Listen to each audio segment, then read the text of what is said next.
ನೆಲ್ಯಾಡಿ ಮೂಲದ ಸುದೀಪ್ ರೈ ಎನ್ನುವರು ಕಾರ್ಕಳದ ಸೌಮ್ಯ ಶೆಟ್ಟಿ ಅವರನ್ನು ಕಳೆದ 2 ವರ್ಷಗಳಿಂದ ಇನ್ಸ್ಟಾಗ್ರಾಮ್ ಮೂಲಕ ಪರಿಚಯವಾಗಿ ಪ್ರೀತಿಸುತ್ತಿದ್ದರು. ಮದುವೆಯ ಆಫರ್ ನೀಡಿದಾಗ ಸೌಮ್ಯ ಶೆಟ್ಟಿ ಅವರು ಮನೆಯವರೊಂದಿಗೆ ಮಾತನಾಡಿ ಎನ್ನುವಂತಹ ಕೇಳಿಕೆಯನ್ನು ಇಟ್ಟಿದ್ದರು. ಸುದೀಪ್ ರೈ ಅವರು ಮನೆಯವರೊಂದಿಗೆ ಮಾತನಾಡಿದರು. ಮನೆಯವರು ಒಪ್ಪಿದ್ದರು. ಅದರಂತೆ ಸುದೀಪ್ ರೈ ಅವರು ತನ್ನ ಮನೆಯವರನ್ನು ಒಪ್ಪಿಸಿದ್ದರು. ಅವರು ಸಹ ಒಪ್ಪಿಗೆ ನೀಡಿದರು. ಸುದೀಪ್ ರೈ ಅವರ ಮನೆಯವರು ನೆಲ್ಯಾಡಿಯಿಂದ ಕಾರ್ಕಳಕ್ಕೆ ಹೆಣ್ಣು ನೋಡುವ ಶಾಸ್ತ್ರಕ್ಕೂ ಬಂದಿದ್ದರು. ಆ ಶಾಸ್ತ್ರವು ಮುಗಿದಿತ್ತು. ಏಪ್ರಿಲ್ ಅಥವಾ ಮೇಯಲ್ಲಿ ಮದುವೆ ಮಾಡುವುದು, ತಪ್ಪಿದರೆ ನವರಾತ್ರಿಯ ಸಂದರ್ಭದಲ್ಲಿ ಮದುವೆ ಮಾಡುವುದು ಎನ್ನುವ ತೀರ್ಮಾನ ಆಗಿತ್ತು. ಎರಡೂ ಮನೆಯವರು ಒಪ್ಪಿದ ಮೇಲೆ ಮದುವೆಗೆ ದಿನ ನಿಗದಿ ಮಾಡುವುದು, ಮದುವೆ ಎಲ್ಲಿ ನೆರವೇರಿಸುವುದು ಮತ್ತು ಅದರ ವ್ಯವಸ್ಥೆಗಳು ಹೇಗೆ ಎನ್ನುವುದರ ಬಗ್ಗೆ ಮಾತುಕತೆಗಳು ನಡೆದಿರಲಿಲ್ಲ. ಈ ಮಧ್ಯೆ ಫೆಬ್ರವರಿ ತಿಂಗಳಲ್ಲಿ ದಿಢೀರನೆ ಸುದೀಪ್ ರೈ ಮತ್ತು ಸೌಮ್ಯ ಶೆಟ್ಟಿಯವರು ಬೆಳ್ತಂಗಡಿ ತಾಲೂಕಿನ ದೇವಸ್ಥಾನವೊಂದರಲ್ಲಿ ಹಿಂದೂ ಸಂಪ್ರದಾಯದಂತೆ ಮದುವೆಯಾದರು. ಪುತ್ತೂರಿನ ಸಬ್ ರಿಜಿಸ್ಟ್ರಾರ್ ಕಚೇರಿಯಲ್ಲಿ ರಿಜಿಸ್ಟರ್ ಮದುವೆಯೂ ಆದರು. ಸಂಶಯ ಸೃಷ್ಟಿಯಾಗುವುದು ಇಲ್ಲಿ. ಎರಡೂ ಮನೆಯವರು ಒಪ್ಪಿಕೊಂಡು ಹೆಣ್ಣು ನೋಡುವ ಶಾಸ್ತ್ರ ಮುಗಿಸಿಕೊಂಡು ಮದುವೆಗೆ ದಿನ ನಿಗದಿ ಮಾಡುವಂತಹ ನಿರ್ಧಾರದಲ್ಲಿರುವಂತಹ ಸಂದರ್ಭದಲ್ಲಿ ಎಲ್ಲಿಂದಲೋ ಓಡಿ ಬಂದ ಪ್ರೇಮಿಗಳು ಮಾಡುವಂತಹ ಮದುವೆ ಶಾಸ್ತ್ರವನ್ನು ನಡೆಸಿರುವುದು ಯಾಕೆ ಎನ್ನುವುದು. ಮದುವೆಯಾಗಿ 1 ತಿಂಗಳಲ್ಲಿ, ಅಂದರೆ ರಿಜಿಸ್ಟರ್ ಮದುವೆಯಾಗಿ 1 ತಿಂಗಳಲ್ಲಿ ಎರಡೂ ಮನೆಗಳ ಮಧ್ಯೆ ಕಂದಕ ಸೃಷ್ಟಿಯಾಗಿದೆ. ಸುದೀಪ್ ರೈ ಅವರ ಮನೆಯವರು ಮದುವೆಗೆ ಒಪ್ಪಿಗೆ ಸೂಚಿಸುವಂತಹ ಸಾಧ್ಯತೆಗಳು ಇರಲಿಲ್ಲ. ಆ ಕಾರಣಕ್ಕಾಗಿಯೇ ಆಂಟಿಸಿಪೇಟರಿ ಬೇಲ್ ರೀತಿಯಲ್ಲಿ ದೇವಸ್ಥಾನದಲ್ಲಿ ಮದುವೆಯಾಗಿ ರಿಜಿಸ್ಟರ್ಡ್ ಮದುವೆ ಮಾಡಿಕೊಂಡಿರುವುದು ಎನ್ನುವುದಂತೂ ಸ್ಪಷ್ಟವಾಗುತ್ತಿದೆ. ತದನಂತರದ ಬೆಳವಣಿಗೆಯಲ್ಲಿ ಸುದೀಪ್ ರೈ ಅವರು ವಿಷ ಸೇವಿಸಿದ್ದಾರೆ. ಕಾರ್ಕಳದ ಸೌಮ್ಯ ಶೆಟ್ಟಿ ಅವರ ಮನೆಯಲ್ಲಿ ಅಸ್ವಸ್ಥರಾಗಿದ್ದರು. ಅವರನ್ನು ಕಾರ್ಕಳದ ಆಸ್ಪತ್ರೆಗೆ ಸೌಮ್ಯ ಶೆಟ್ಟಿಯವರ ಮನೆಯವರೇ ಸೇರಿಸಿದ್ದಾರೆ. ಆ ಸಂದರ್ಭದಲ್ಲಿ ವಿಷಪ್ರಸರಣ ಆಗಿರುವುದು ಖಚಿತವಾಗಿದೆ. ಸೌಮ್ಯ ಶೆಟ್ಟಿಯವರು ಸುದೀಪ್ ರೈ ಅವರ ಮನೆಯವರಿಗೂ ವಿಚಾರ ತಿಳಿಸಿದ್ದಾರೆ. ಅವರು ನೆಲ್ಯಾಡಿಯಿಂದ ಬಂದಿದ್ದಾರೆ. ಅವರನ್ನು ಉಡುಪಿಯ ಆದರ್ಶ ಆಸ್ಪತ್ರೆಗೆ ದಾಖಲಿಸಲಾಗಿದೆ ಮತ್ತು ಹೆಚ್ಚಿನ ಚಿಕಿತ್ಸೆಗಾಗಿ ಮಂಗಳೂರಿನ ಏನಪ್ಪಯ್ಯ ಆಸ್ಪತ್ರೆಗೆ ದಾಖಲಿಸಲಾಗಿದೆ. ಅಲ್ಲಿ ಅವರು ಮೃತಪಟ್ಟಿದ್ದಾರೆ. ಕಾರ್ಕಳ ನಗರ ಠಾಣೆಯಲ್ಲಿ ಅಸ್ವಾಭಾವಿಕ ಮರಣ ಎಂದು ಕೇಸು ದಾಖಲಾಗಿದೆ. ಈ ಸಂದರ್ಭದಲ್ಲಿ ಸುದೀಪ್ ರೈ ಅವರ ಮನೆಯವರು ಕಾರ್ಕಳ ನಗರ ಠಾಣೆಗೆ ದೂರು ನೀಡಿದರು. ತನ್ನ ಮಗನನ್ನು ಸೌಮ್ಯ ಶೆಟ್ಟಿಯವರೇ ವಿಷಪ್ರಾಶನ ಮಾಡಿ ಕೊಲೆ ಮಾಡಿದ್ದಾರೆ, ಈ ಬಗ್ಗೆ ತನಿಖೆ ನಡೆಸಬೇಕು. ಈ ಬಗ್ಗೆ ಸೌಮ್ಯ ಶೆಟ್ಟಿಯವರು ಆ ಸಂದರ್ಭದಲ್ಲಿ ಪ್ರತಿಕ್ರಿಯಿಸಿದ್ದರು. ಸೌಮ್ಯ ಶೆಟ್ಟಿಯವರ ಪ್ರತಿಕ್ರಿಯೆಗೆ ಸುದೀಪ್ ರೈ ಅವರ ಹೆತ್ತವರು ಪ್ರತಿಕ್ರಿಯೆ ನೀಡಿದರು. ಆ ಸಂದರ್ಭದಲ್ಲಿ ಸೌಮ್ಯ ಶೆಟ್ಟಿಯವರಿಂದ ಈ ಹಿಂದೆ ವಂಚನೆಗೆ ಒಳಗಾಗಿದ್ದರು ಎನ್ನಲಾಗಿದ್ದ ವೇಣು ಶೆಟ್ಟಿಯವರು ಪ್ರತ್ಯಕ್ಷರಾದರು. ಅವರು ಏನೇನು ಹೇಳಿದರು ಎನ್ನುವುದನ್ನು ನೀವು ಕೇಳಿ. ನನಗೆ ಏನವಳಿಲ್ಲ, ಅಲ್ಲಿ ನೆಲ್ಯಾಡಿಯಲ್ಲಿ ಬಂದಿಲ್ಲ. ನಾನು ಎದುರಲ್ಲಿ ನೋಡಿದೆ ಅವಳನ್ನು. ಅವಳು ಅಷ್ಟು ರಂಪಾಟ ಮಾಡಿದ್ಲು. ಅವನಲ್ಲಿ ಕಾರಿಗೆ ಅಡ್ಡ ಬಂದು ನಿಲ್ಲಿಸಿದ್ಲು. ನಾನು ಎದುರು ಸೀಟಲ್ಲಿ ಕೂತಿದ್ದೆ. ನನ್ನ ಈಚೆ ತಳ್ಳಿ ಅವಳು ಬಂದು ಕೂತ್ಲು. ಆಮೇಲೆ ಪೊಲೀಸ್ನವ್ರು ಬಂದ ಮೇಲೆ, ಅವ್ರು ಹೋದ್ಮೇಲೆ ಅವ್ರು ಹೇಳಿದ್ರು, ನೀನು ಹತ್ತು. ಇವನಿಗೆ ಕೇಳಿದೆ ಏನು ಅಂತ, ವೈಫ್ ಅಂತ ಹೇಳಿದ್ದಾನೆ. ಮೇಲೆ ಹತ್ತು ಅಂತ ಅಷ್ಟು ಅವನು ರಿಕ್ವೆಸ್ಟ್ ಮಾಡ್ಕೊಳ್ತಾನೆ, ಕಾಲಿಗೆ ಬೀಳಿಕ್ಕೆ ಹೋಗ್ತಾನೆ. ಆದರೂ ಅವಳು ರಂಪಾಟ ಅಂದರೆ ಅವ್ರು ಹೇಳಿದ್ರಲ್ಲ ದರ್ಶನದಲ್ಲಿ ಬಂದಾಗಿ ಬಂದ್ಲು ಅಂತ, ಅದೇ ಥರ ಬಂದ್ಲು. ನನಗೂ ಹೀಗೆ ಮಾಡಿಕೊಂಡು ಬಂದ್ಲು. ನಾನು ಮೊದಲೇ ಪೇಷಂಟ್ ಅಂತ ಹೇಳಿದೆ ಅವಳಲ್ಲಿ. ಅವ ಹೇಳಿದ ಅಮ್ಮನ ಬಗ್ಗೆ ನೀನು ಮಾತಾಡಬೇಡ ಅಂತ. ಆದರೂ ಅವಳು ಕೇಳಿಲ್ಲ, ಹೀಗೆ ಮಾಡಿಕೊಂಡು ಬಂದ್ಲು ಅವಳು. ನೋಡು ಅಂತ ಹೇಳಿದ್ದೇವೆ, ಅಷ್ಟೇನು ಇಷ್ಟ ಇರಲಿಲ್ಲ ನಮಗೆ. ಇವಳ ಬಗ್ಗೆ ಮತ್ತೇನೆಲ್ಲ ಕಂಪ್ಲೇಂಟ್ ಮಾಡಬೇಕು, ನಾವು ಕೇಳ್ಕೊಳ್ಕೊ ಪಕ್ಕದವರ ಮನೆಯಲ್ಲೆಲ್ಲ ಹೋಗಿ. ನಾವು ನಮ್ಮ ಮಕ್ಕಳನ್ನು ಕೊಡುವಾಗ ನಾನು ಹಾಗೆ ಮಾಡಿದೆ. ಪಕ್ಕದ ಮನೆಯಲ್ಲೆಲ್ಲ ಅವರ ಮನೆ ಕಡೆಗೆ ಹೋಗಿ ವಿಚಾರಿಸಿ ಆಮೇಲೆ ನಾವು ಹೆಣ್ಣು ಕೊಟ್ಟದ್ದು ಅವರಿಗೆ. ಇದು ಅದೇ ಥರ ಮಾಡುವಂತ ಅವನಲ್ಲೂ ಹೇಳಿದೆ. ನಾವು ಟೈಮ್ ಕೊಟ್ಟಿದ್ದೇವೆ ಅವನಿಗೆ. ಅಷ್ಟೇ ಒಳಗೆ ಇವಳು ಹೇಳ್ಕೊಂಡು ಹೋಗಿ ಇವನು ರಿಜಿಸ್ಟ್ರಿ ಮಾಡಿಸಿ ಎಲ್ಲ ಇವಳ್ದು ರೆಡಿ ಮಾಡಿ ಇಟ್ಟಿದ್ದಾಳೆ. ನಾನು ನೋಡಿದ್ದಿಲ್ಲಲ್ಲ ಸರ್. ಅವಳ ತಂದೆಯೂ ಅದರ ಎಡೆಯಲ್ಲಿ ಮಾತಾಡ್ತಾಳೆ. ನಾನು ಟಾರ್ಚರ್, ಅವಳು 1 ಗಂಟೆ ನಾವು ಹೈಸ್ಕೂಲಲ್ಲಿ ಅಲ್ಲಿ ಇರ್ತೇವೆ ನಾವು. ಇವಳು ಹತ್ತುವುದಿಲ್ಲ ಗಾಡಿ. ಅಷ್ಟರೊಳಗೆ ಅವಳ ಅಪ್ಪನಿಗೆ ಫೋನ್ ಮಾಡ್ತಾನೆ ಇವ. ಅವಳ ತಮ್ಮನಿಗೆ ಹೇಳ್ತಾರೆ. ಅಪ್ಪ ಹೇಳಿದರು ಅವಳು ರ್ಯಾಶ್ ಆಗೋದು ಹಾಗೇನೆ. ಮತ್ತೆ ಸಮಾಧಾನ ಕೂಲ್ ಆಗ್ತಾಳೆ. ಅಮ್ಮ ನೀವು ಬೇಜಾರು ಮಾಡಬೇಡಿ. ಅವಳ ತಂದೆ ಹೇಳ್ತಾರೆ ನನಗೆ. ಅವಳ ತಮ್ಮ ಫೋನ್ ಮಾಡಿ ಹೇಳ್ತಾರೆ, ಬಾವಾ ಒಂದ್ಸಲ ಅವಳನ್ನು ಹತ್ತಲಿಕ್ಕೆ ಹೇಳಿ ಅಂತ ಇವಳು ರಿಕ್ವೆಸ್ಟ್ ಅವರಲ್ಲಿ ಕೇಳ್ಕೊಳ್ತಾಳೆ. ಆದರೂ ಅವಳು ರಂಪಟನೆ ಮಾಡ್ತಾಳೆ ನಡು ರಸ್ತೆಯಲ್ಲಿ. ಎಲ್ಲ ಗಾಡಿಯವರು ಪಕ್ಕ ನಿಲ್ಲಿಸಿ ಎಲ್ಲ ನೋಡ್ತಾರೆ, ಮತ್ತು ಯಾರ ವಿಡಿಯೋ ಕಾಲ್ ಮಾಡಿ ಪೊಲೀಸ್ ತರ್ತಾರೆ. ಆಮೇಲೆ ಅವ ಒಂದು ದಿವಸದಲ್ಲಿ ಕಾಲ್ ತೆಗಿಲಿಲ್ಲ ಅಂತ ಅವರು ಹೇಳಿದ್ರಲ್ಲ, ಅವ ಆ ಟಾರ್ಚರ್ಗೆ ಕಾಲ್ ತೆಗಿಲಿಲ್ಲವೇ ನಮ್ಮ ಮನೆಗೆ ಬಂದಿದ್ದಲ್ಲ, ಮನೆಗೆ ಬಿಡ್ಲಿಕ್ಕೆ ಆಗಿಲ್ಲ. ತಂದೆ ತಾಯಿ ಅವರಲ್ಲಿ ಮಾತಾಡೋದಿಲ್ಲ, ಮಾತಾಡಲಿಕ್ಕೆ ಬಿಡಬಾರ್ದು ಅಂತ ಅವಳು ಹೇಳ್ತಾಳಲ್ಲ. ಹೇಳಿದ್ರಲ್ಲ ಈಗ ಅವರು ಸಹ, ನಾವೊಬ್ಬರೇ ಹೇಳುವುದಲ್ಲ, ಅವರು ಸಹ ಹೇಳಿದ್ರಲ್ಲ. ಅದೇ ರೀತಿ ನಮ್ಮ ಫೋನ್ ರಿಸೀವ್ ಮಾಡಲಿಕ್ಕೆ ಅವಳು ಬಿಡುವುದಿಲ್ಲ, ಅವಳಲ್ಲೇ ಇರ್ತದೆ ಅದು ಮೊಬೈಲ್. ರಿಸೀವ್ ಮಾಡುವುದಿಲ್ಲ. ಅವ ಎಲ್ಲ ಆಚೆ ಈಚೆ ಹೋದಾಗ ಒಮ್ಮೆ ಯಾಗಾದ್ರೂ ಕಣ್ಣು ತಪ್ಪಿ ಆದರೂ ಒಂದ್ಸಲ ಯಾರಿಗಾದ್ರೂ ಫೋನ್ ಮಾಡ್ತಾನೆ. ಅವಳೇ ಕಾರಣ. ನಾನು 1 ಗಂಟೆಯಲ್ಲಿ ಅಷ್ಟು ಟಾರ್ಚರ್ ಅವಳು ಕೊಟ್ಟದನ್ನು ನೋಡಿದ್ದೇನೆ, ಅಲ್ಲಿ ಕಣ್ಣರೇ ನೋಡಿದ್ದೇನೆ ನಾನು. ಅವಳು ಗಾಡಿ ಹತ್ತು, ನೀನು ಕಾಲು ಬೀಳಿತೇನೆ ದಮ್ಮಯ್ಯ, ನನ್ನ ಊರಲ್ಲಿ ಬಂದು ನನ್ನ ಮರ್ಯಾದೆ ತೆಗೆದಿಯಲ್ಲ, ನನ್ನ ಅಪ್ಪಮ್ಮನ ಮನೆಯಲ್ಲಿ ಹೇಗೆ ಇವರು ಹೇಳ್ತಾರೆ ಅಂತ ಹೇಳ್ಕೊಳ್ತಾನೆ ಅವನು. ನನ್ನ ಅಪ್ಪಮ್ಮ ಹೇಗೆ ಇದನ್ನು ಸಹಿಸ್ಕೊಳ್ಬೇಕು, ಈ ಮರ್ಯಾದೆಯಲ್ಲಿ ನೀನು ರಸ್ತೆಯಲ್ಲಿ ಹೇಳ್ತೀಯಲ್ಲ ಈ ಥರ, ಅದಕ್ಕೆ ಹೇಳ್ತಾನೆ ಅವನು ಅವಳಲ್ಲಿ.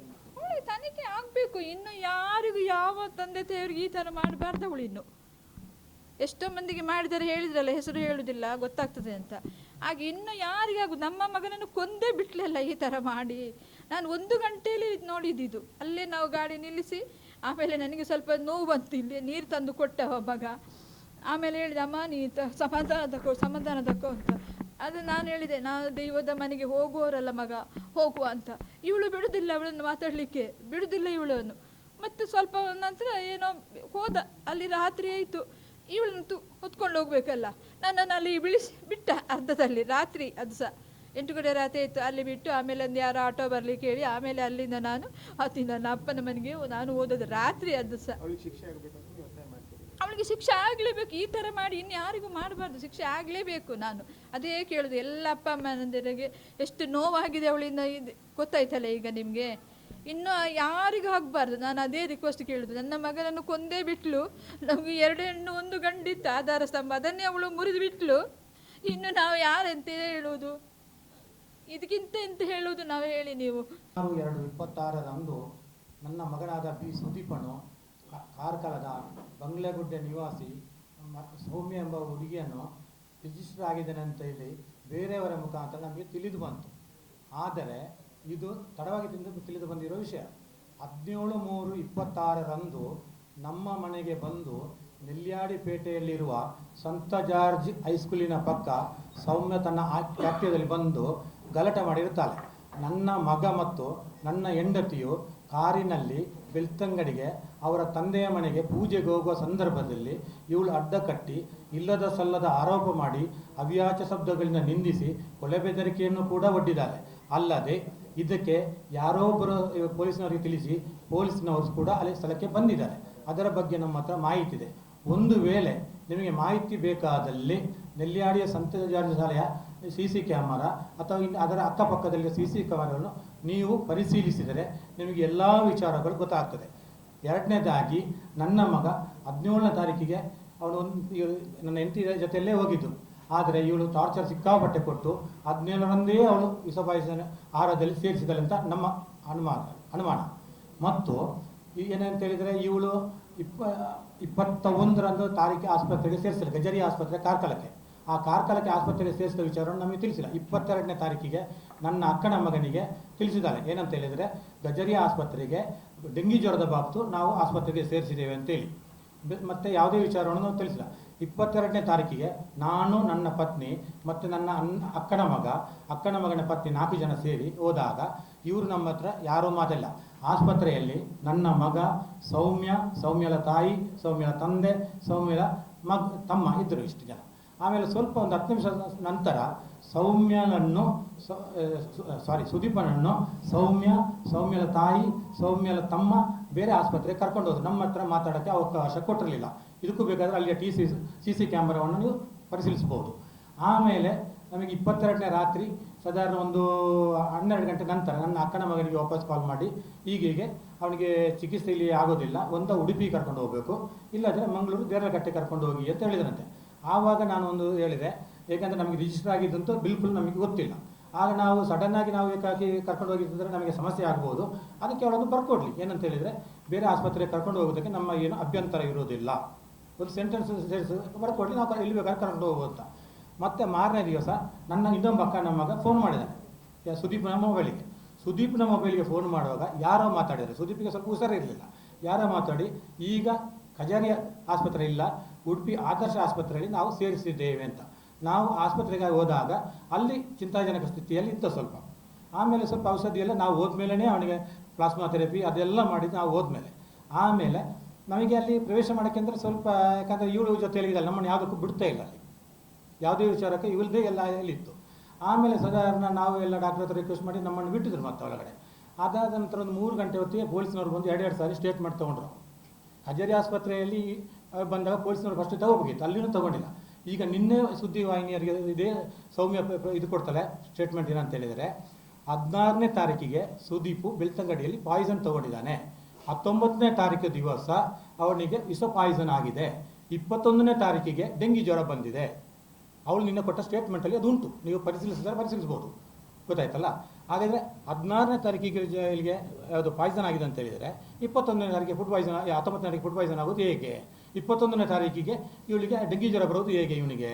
ಹಾಗಾದರೆ ಇವಳಿಗೆ ಮೊದಲೇ ಗೊತ್ತಿತ್ತಲ್ಲ ಹಾಗಾದರೆ ಎಲ್ಲ ವಿಚಾರಗಳು. ಯಾವುದು ನಿನ್ನ ಪ್ರೆಸ್ ಮೀಟಲ್ಲಿ ಇದು ಉಂಟು ಪಾಯಿಂಟಲ್ಲಿ ಅವಳೇ ಹೇಳಿದ್ದಲ್ಲ, ನಾವು ಹೇಳಿದ್ದಲ್ಲ. ಆಮೇಲೆ ಇನ್ನೇನಂತ ಹೇಳಿದರೆ ಇದು ಆಯಿತು, ಅಲ್ಲಿ ನಾವು ಆದರ್ಶ ಆಸ್ಪತ್ರೆಗೆ ಹೋದೆವು, ಅಲ್ಲಿಂದ ಮಾಡಿದ್ವಿ 3:30 ಗಂಟೆ ನಂತರ ಅಲ್ಲಿ CC ಕ್ಯಾಮ್ರಾದಲ್ಲಿ ಅದು ಸಿಗ್ತದೆ. 3:30 ಗಂಟೆ ನಂತರ ಸೌಮ್ಯಳ ತಮ್ಮ, ಸೌಮ್ಯಳ ತಂದೆ ಅಲ್ಲಿಂದ ಪರಾರಿಯಾಗಿದ್ದಾರೆ. ಆವಾಗ ನಾನೊಬ್ಬ ತಂದೆಯಾಗಿ ಏನು ಮಾಡಬೇಕು? ಸುದೀಪನಿಗೆ ಚಿಕಿತ್ಸೆ ಕೊಡಿಸ್ಬೇಕಾ ಬೇಡವಾ? ನೀವೆಲ್ಲ ತಿಳಿದವರು. ಹಾಗಾಗಿ ನಾವು ಡಾಕ್ಟ್ರು ಎಲ್ಲ ಏನು ಮಾಡಿದ್ರು, ನಮ್ಮ ಹತ್ರ ಇರೋದು 50%. ಆಗಲೇ ಲಿವರ್ಗೆ ಡ್ಯಾಮೇಜ್ ಆಗ್ತಾ ಬರ್ತಾ ಉಂಟು, ನೀವು ಮಂಗಳೂರಿಗೆ ಇದಕ್ಕೆ ಕರ್ಕೊಂಡು ಹೋಗಿ ಅಂದರು. ನಮ್ಮ ಮಾನವೀಯತೆಯಿಂದಾಗಿ ಮತ್ತು ನನ್ನ ಮಗ ಎಂಬ ದೃಷ್ಟಿಯಿಂದ ನಾನು ಕರ್ಕೊಂಡು ಹೋಗಿದ್ದು 100ಕ್ಕೆ 100 ಸತ್ಯ. ಮಂಗಳೂರು ಕೊಡಿಯಲ್ಬೈಲ್ನಲ್ಲಿರುವ ಏಣಪೈ ಹಾಸ್ಪಿಟ್ಲಲ್ಲಿ ಸೇರಿಸಿದೆ. ಡಾಕ್ಟರ್ ಹತ್ರ ಒಂದು ಮಾತು ಹೇಳಿದೆ, ಖರ್ಚನ್ನು ನಾವು ನೋಡ್ತೇವೆ, ಆ ಟ್ರೀಟ್ಮೆಂಟ್ ನೀವು ಮಾಡಿ, ಅದರ ಬಗ್ಗೆ ಯೋಚನೆ ಮಾಡಬೇಡಿ ಅಂತ. ಅದಕ್ಕೆ ನಾವು ಖರ್ಚು ಮಾಡಿದ್ದು. ಅವರು ಹೇಳಿದರು, ನೀವೆಲ್ಲೇ ಕರ್ಕೊಂಡೋಗಿ, ಲಿವರ್ಗೆ ಡ್ಯಾಮೇಜ್ ಆದಮೇಲೆ ಏನು ಮಾಡೋಕ್ಕಾಗೋದಿಲ್ಲ. ಇದು 5-6 ದಿವಸ ಆಗಿದೆ. ಇನ್ನೇನಂದರೆ 17/3ರಂದು ಇವಳು ಮತ್ತು ಇವಳು ಹೋಗುವಾಗ ಇವಳಿಗೆ ಆ ಸೌಮ್ಯವನ್ನು ಎಳೆದು ಹಾಕಿ ಕಾರ್ನ ಮುಂದ್ಗಡೆ ಕೂತಿದ್ರು ಇವರು ಇಬ್ಬರೇ ಹೋಗುವಾಗ. ಆಗ ಇವಳು ಹಿಂದೆ ಕೂರಿಸಿ ಏನೆಲ್ಲ ಇದು ಮಾಡಿದ್ದಾರೆ. ಅದಕ್ಕೆ ಇದು ಉಂಟು, ಯಾವುದು CC ಕ್ಯಾಮ್ರಾದಲ್ಲಿ ಎಲ್ಲ ಉಂಟದು.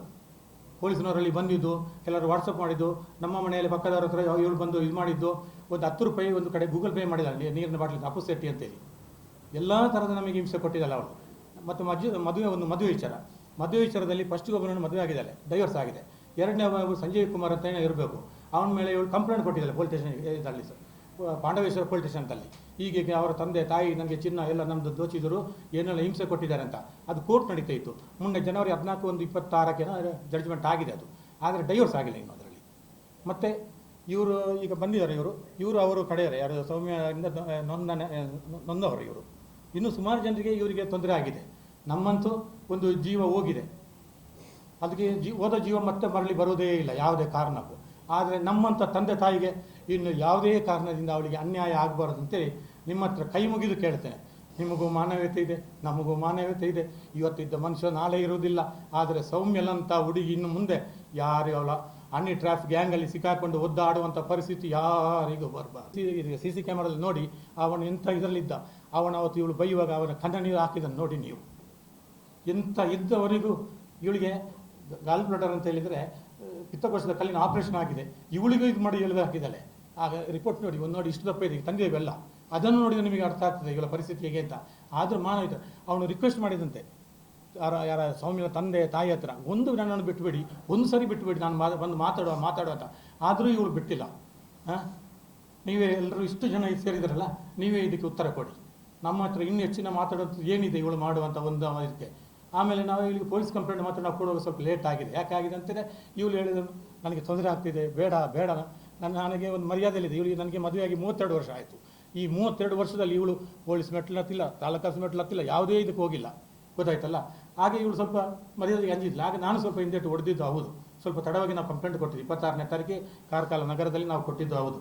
ಆದರೆ ಇವತ್ತು ನೋಡಿ ನಮಗೆ ಆದಂಥ ಅನ್ಯಾಯ. ಮೊನ್ನೆ 29 ತಾರೀಕು ಬೆಳಿಗ್ಗೆ 3:09 ಅವನು ತಿರುವುದ. ಇದು ಚಿಂತಾಜನಕವಾದ ಪರಿಸ್ಥಿತಿ. ಅವರು ಸರಿಯಾಗಿ ಬಂದಿಲ್ಲ. ಆಮೇಲೆ ಇನ್ನೊಂದು ದೊಡ್ಡ ವಿಶೇಷ ಏನಂತ ಹೇಳಿದರೆ, ಇವನ ಮೊಬೈಲನ್ನು ಅವಳೇ ಇಟ್ಕೊಂಡಿದ್ದಾರೆ. ಎಲ್ಲ ಹೆಂಗಸರಿಗೆ ಎಲ್ಲ ಅವರಿಗೆ ಇವ್ರಿಗೆ ಏನೆಲ್ಲ ಮೆಸೇಜ್ ಮಾಡ್ತಿದ್ದಾಳೆ. ಇವು ಪೊಲೀಸ್ನವರು ಅದನ್ನು ಯೂಸ್ ಮಾಡಿಲ್ಲ, ಇವಳು ಕೊಟ್ಟಿಲ್ಲ, ಏನು ಮಾಡಿಲ್ಲ. ನಮಗೆ ಹೇಗೆ ತೊಗೊಳಕ್ಕಾಗ್ತದಾ? ಇವಳು ಏನಂತ ಹೇಳಿದ್ರೆ ರಿಜಿಸ್ಟರ್ ಮ್ಯಾರೇಜ್ ಆಗಿದೆ ಅಂತ ಸುಮ್ಮನೆ ನಾಟಕಡಿಸ್ಲೆ. ಇವಳಿಗೆ ಕೋರ್ಟ್ಗೆ ಆ್ಯಕ್ಚುಲಿ ಸಬ್ ರಿಜಿಸ್ಟರ್ ಆಫೀಸ್ಗೆ ಮೊದಲಾಗಿದ್ದು ವಿಚಾರ ಹೇಳಿಲ್ಲ, ಬೇರೆ ಮದುವೆ ಆಗಿದೆ ಅಂತ. ನಾವು ಮೊಬೈಲಲ್ಲಿ ತೊಗೊಳಕ್ಕಾಗ್ತದಾ? ಇವಳ ಹತ್ರ ಉಂಟು, ಕಾರಿನ ಕೀ ಇವಳ ಹತ್ರ ಉಂಟು. ಎಲ್ಲ ಈಗ ಯಾರಾದ್ರೂ ಇದು ಸೀಸ್ ಮಾಡೋದಿಲ್ಲ, ನಾಳೆ ಹೆಚ್ಚು ಕಮ್ಮಿ ಆದರೆ ಯಾರು ಜವಾಬ್ದಾರಿ ಅದಕ್ಕೆ? ಎಲ್ಲ ಕೋಮ ಸ್ಥಿತಿಯಲ್ಲಿದ್ದಾಗ ಯಾರ್ಯಾರಿಗೆ ಈಗ ಯಾರೇ ಆಗಲಿ ಒಂದು ಮಾನವೀಯತೆ ಇರಬೇಕು. ಹಣ ಆಗ್ತದೆ, ಇವತ್ತು ಇರ್ತದೆ, ನಾಳೆ ಹೋಗ್ತದೆ. ಆದರೆ ಈ ಥರದ ಒಂದು ದುಷ್ಕೃತ್ಯ ಎಸಗಬಾರ್ದು, ಯಾರಿಗೇ ಆಗಲಿ, ಯಾರಿಗೂ ಅದನ್ನು ನೋವಾಗಬಾರ್ದು. ಅದಕ್ಕೆ ನೀವು ಮಾಧ್ಯಮ ಮಿತ್ರರು, ನಿಮಗೆಲ್ಲ ಗೊತ್ತಿದೆ, ಅದಕ್ಕೆ ಸರಿಯಾದ ಒಂದು ಅವಳಿಗೆ ಶಿಕ್ಷೆ ಆಗುವ ಹಾಗೆ ಮತ್ತು ಸೂಕ್ತ ಒಂದು ಕಾನೂನು ಕ್ರಮ ಆಗುವ ಹಾಗೆ ಸರ್ಕಾರದಿಂದ ಒಂದು ನನ್ನ ಲೆಕ್ಕದಲ್ಲಿ SIT ತನಿಖೆ ಲೆಕ್ಕ ಮುಖ್ಯ. ಆದರೂ ಇದಕ್ಕೆ CBI ಅಥವಾ NIA ಕೊಟ್ಟರೆ ಇವೆಲ್ಲ ಹನಿ ಟ್ರಾಪ್ ಗ್ಯಾಂಗ್ ಫುಲ್ ಹೋರಾಟ ಬರ್ತದೆ. ಇದು ಬರೀ ನಮ್ಮ ಕರ್ನಾಟಕ ಜಾಗದಲ್ಲಿ ಆಗ್ತದೆ ಅಥವಾ ಕೇರಳದ ಆಗ್ತದೆ ಅಂತ ನಮಗೆ ಗೊತ್ತಿಲ್ಲ. ಯಾವುದು ಅಂತೂ ಸುಮಾರು ಜನ ಅಮಾಯಕರು ಬಲಿಯಾಗಿದ್ದಾರೆ. ಅಮಾಯಕರಿಗೆ ಬಾಯಿ ಬಿಡ್ತಾ ಇಲ್ಲ, ಎದುರ್ತಾರೆ ಇವಳ ಗ್ಯಾಂಗಿಗೆ ಎದುರಿ. ಹಾಸ್ಪಿಟ್ಲಾಗಿರುವಾಗ ಮಾತಾಡಿ ಅಂತಾರೆ, ನನಗೆ ಭಯಂಕರ ಟಾರ್ಚರ್ ಆಗ್ತಿದೆ, ನನ್ನ ದುಡ್ಡು ಮತ್ತು ಚಿನ್ನವನ್ನು ಅಲ್ಲಿ ತೊಗೊಂಡಿದ್ದಾಳೆ, ಮಾತಾಡೋಕ್ಕೆ ಗೊತ್ತಿಲ್ಲ, ಬೇರೆಯವ್ರ ಹತ್ರ ಎದುರಿಸ್ತಾಳೆ, ಈಗೀಗ ಅಂತ ನನ್ನ ಹತ್ರ ಮಾತಾಡಿದ್ದಾರೆ ಸರ್. ಅವನು ಹೇಳಿದ್ದು ಏನು ಗೊತ್ತಾ, ನನಗೆ ಟಾರ್ಚರ್ ಸಿಕ್ಕಾಪಟ್ಟೆ ಇದೆ, ನನಗೆ ಎಲ್ಲ ಫುಡ್ಡಲ್ಲಿ ಏನೋ ಕೊಟ್ಟಿದ್ದಂಥ ಅನುಮಾನ ಇದೆ, ನಾನು ಅವ್ರು ಕೊಟ್ಟಿದ್ದನ್ನೆಲ್ಲ ತಗೊಳ್ಳೋದಿದ್ದಲ್ಲಿ ನಾನು ಟಾರ್ಚರ್ ಕೊಡ್ತಿದ್ಲು, ಬೇರೆ ಹತ್ರ ಬೆದರ್ಸ್ತಾನೆ ಅಂತ ಹೇಳಿದ್ಲು, ನಿಮ್ಮ ವೀಕ್ನೆಸ್ ಇದೆ, ಅದು ಇದೆ, ಇದು ಇದೆ ಅಂತ ಬಯಲು ಮಾಡ್ತಾನೆ ಅಂತ ಹೇಳಿದ್ಲು, ಏನೆಲ್ಲ ನನಗೆ ಇದು ಮಾಡ್ತಾ ಎದುರಿಸಿದ್ಲು ಅಂತ ಹೇಳಿದ್ದಾನೆ ಸರ್. ಡಾಕ್ಟ್ರ್ ಹೇಳೋದು ಆ ರೆಟಾಲಲ್ಲಿ ಇನ್ನೊಂದು ಯಾವುದೋ ಒಂದು ಬರ್ತದಂತೆ, ಒಂದೋ ರೆಟಾಲ್ ಇರಬೇಕು, ಯಾವುದಂತೇಳಿ ನಮಗೆ ಆ ಪ್ಯಾಕ್ ತೊಗೊಂಡು ಬನ್ನಿ ಅಂತ ಹೇಳಿದರು. ನಾವು ನೆಲ್ಲಿಯಾಡಿ ಅವರು ಇದು ತೊಗೊಂಡಿದ್ದು ಕಾರ್ಕಳದಲ್ಲಿ, ನಮಗೆ ಆ ಪ್ಯಾಕ್ ಸಿಗ್ತದಾ ನೀವು ಹೇಳಿ? ಈ ಪ್ಯಾಕ್ ಸಿಕ್ಕಿದ್ರೆ ನಾವು ತಂದು ಕೊಡ್ಬೋದು. ಆ ಪ್ಯಾಕ್ ಏನಂದರೆ ಇದು 5 ದಿವಸ ಆದಮೇಲೆ ಹೇಳೋದು ನಮಗೆ ಗೊತ್ತಾಯಿತು. 17ನೇ ತಾರೀಕಿಗೆ ಇವನು ತೊಗೊಂಡಿದ್ದು, 22ನೇ ತಾರೀಕಿಗೆ ಗೊತ್ತಾಗಿದ್ದು. ಈಗ ಪೋಸ್ಟ್ ಮಾರ್ಟಮ್ ರಿಪೋರ್ಟ್ ಇನ್ನೂ ಬಂದಿಲ್ಲ. ಬರಬೇಕಾದ್ರೆ ನಾವು ಹೋಗ್ಬೇಕಲ್ಲ. ಈಗ ಒಂದು ಡಾಕ್ಟರ್ ನಮ್ಮ ಎದುರಿಗೆ 5-6 ದಿವಸ ಆಗ್ತದೆ. ರ್ಯಾಟಾಲ್ ಅಂತ ಹೇಳಿದ್ದಾರೆ. ರ್ಯಾಟಾಲ್ ಅಂದರೆ ಇಲಿಪಾಷನ್ ಅಂತಂದು ಬರ್ತದಲ್ಲ, ಅದೊಂದು ಮರ್ಕ್ಯೂರಿ ಇರೋದಂಥದ್ದು, ಇದು ಒಂದು ಪೇಸ್ಟ್ ಬರ್ತದೆ, ಅದು ಕೆಂಪು ನೋಡಿ ಇದು ಮಾಡುವಂಥದ್ದು, ಅದು ಇಟ್ಟು ತೊಗೊಂಡಿದ್ದು ಅಂತ ಹೇಳಿ ಯಾವುದೊಂದು ಪದಾರ್ಥ ನಾವು ಬೇರೆ ಎಕ್ಸ್ಟ್ರಾ ಇದು ಇರ್ತಲ್ಲ, ಆಹಾರ ನಾವು ಸೇವನೆ ಮಾಡ್ತೇವಲ್ಲ, ಕೊಟ್ಟಿದ್ದಾರೆ ಅಂತ. ಯಾರ ಹತ್ರ? ನಮ್ಮ ಹತ್ರ ಹೇಳಿದ್ದು ಅವನು ಹಾಗೆ, ನನಗೆ ಟಾರ್ಚರ್ ಆಗ್ತಾ ಉಂಟು, ನನ್ನ ದುಡ್ಡು, ನನ್ನ ಮೊಬೈಲ್, ನನ್ನ ಚೈನ್ ಎಲ್ಲ ತೊಗೊಂಡಿದ್ದಲ್ಲ ಅವಳು, ಮತ್ತೆ ಏನಾದ್ರು ಬೇರೆಯವ್ರ ಹತ್ರ ಎದುರಿಸ್ತಾಳೆ, ಯಾರಿಗಾದ್ರೂ ಬಾಯಿ ಬಿಟ್ಟರೆ ನೀನು ಬಿಡುವುದಿಲ್ಲ, ಹಾಗೆ ಹೀಗೆ ಅಂತ ಹೇಳ್ಬಿಟ್ಟು ಅಂತೇಳಿ ಒಂದು 2 ದಿವಸ ಕಾರ್ಕಲ್ಲಿ ಹೇಳಿದ್ರೆ ಇದು ಸಿಕ್ಕಾಕೊಂಡು ಆಗಿದೆ ಸರ್. ಏನು ಗೊತ್ತಾ, ಬೋನೊಳಗೆ ಬಿದ್ದ ಮೇಲೆ ಏನು ಮಾಡೋಕ್ಕೆ ಸಾಧ್ಯ? ಬೋನ್ನಿಂದ ಬಿಡಿಸೋಕ್ಕೆ ನಮಗೂ ಈ ಥರ ಹೀಗೆ ಓಡಿಲ್ಲ.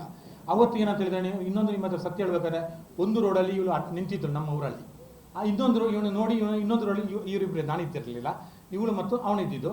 ಆದರೆ ಆ ರೋಡಲ್ಲಿ ಮಣ್ಣು ಹಾಕಿದ್ರು, ಅಲ್ಲಿ ಕಾಂಕ್ರೀಟ್ ಮಾಡ್ತಾಯಿದ್ರು. ಅವನ ದುರಾದೃಷ್ಟನ ಗೊತ್ತಿಲ್ಲ, ಅವತ್ತು ಮಣ್ಣು ಹಾಕಿದ್ರೆ ಅವನು ಉಳಿತಿದ್ದ ಜೀವ. ಬೇರೆ ಕಡೆ ಅವ್ನು ತಿರುಗಿ ಬರಬೇಕಾದ್ರೆ ಇವರು ಆ್ಯಕ್ಟಿವ್ ಅಡ್ಡ ನಿಲ್ಲಿಸಿದ್ರು. ಅಲ್ಲಿಂದ ಸ್ವಲ್ಪ ಸೈಡ್ ಮಾಡಿ ಏನಾದರೂ ಬಚಾವದ. ಸೈಂಟ್ ಜಾರ್ಜ್ ಕಾಲೇಜ್ ಹತ್ರ ಸಾಧ್ಯನೇ ಇಲ್ಲ ಇವನ ಜೀವನಕ್ಕೆ ಇದು ಮಾಡೋಕ್ಕೆ. ನೀವು CC ಕ್ಯಾಮರಲ್ಲಿ ಮಾಡಿದರೆ ಸಿಗ್ತದೆ. ಈಗ ಹೋಗಿದ್ದೇವೆ, ಹುಡುಗಿ ಮನೆಯವರು ಒಂದು 10-15 ಜನ ಹೋಗಿದ್ದು ನಾವು ನಿಜ. ಅವ್ರು ಹೇಳಿದ್ರು ನಾವು ಯಾವಾಗ ಬರಬೇಕು ಅಂತ ಹೇಳಿದ್ರು. ನಮ್ಮ ಮನೆಯಲ್ಲಿ ಒಂದು ಸತ್ಯನಾರಾಯಣ ಪೂಜೆ, ಗಣಹೋಮ, ದುರ್ಗಾ ಪೂಜೆ ಇದೆ, ಅದು ಕಳೆದ ಒಂದು ದಿವಸ ಹೇಳ್ತೇನೆ ಅಂತ ಹೇಳಿದೆವು. ನಾನು ಮಾತಾಡಿಲ್ಲ, ಸತ್ಯ ಹೇಳಿದೆ, ನಾನು ಮಾತಾಡಿಲ್ಲ.